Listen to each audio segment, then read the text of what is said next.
Narco stands for North American Refractories Company. It's a company that I believe was founded in 1929 and specialized in lightweight castables and refractory cement, materials that are used in high heat application like furnaces, for example, in steel mills and aluminum plants and places like that.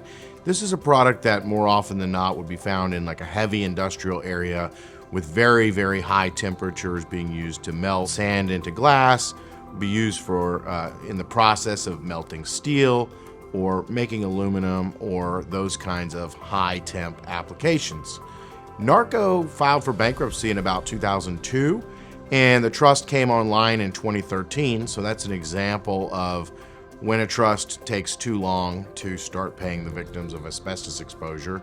You know, we'd prefer to see 2, 3, 4, 5 years rather than 10 or 11, but it does happen. And there was also a long, protracted litigation with Honeywell because Honeywell had acquired Narco in 1979, and Honeywell didn't feel that it should be responsible for all of the liabilities that Narco had, but clearly was responsible for some of the liabilities. Anyway, that lawsuit was concluded in 2022 with a settlement north of $1 billion, which added more money to the fund. And it also made it easier to apply to the trust fund. It settled a lot of pre-existing matters that were, let's just say, discrepancies.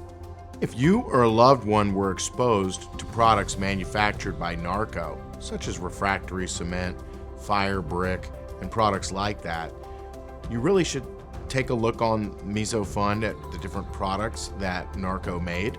You really should talk to a lawyer and receive a free consultation about the different products and the compensation that may be available. And I just like to reiterate that it's not only the person who used the product while they worked in, say, for example, a steel mill.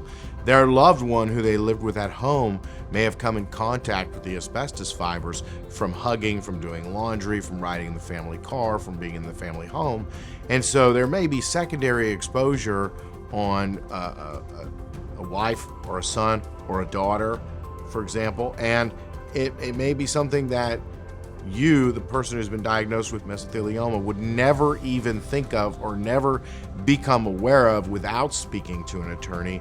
And that's why you really need to speak to a qualified lawyer who can help with these trust fund claims.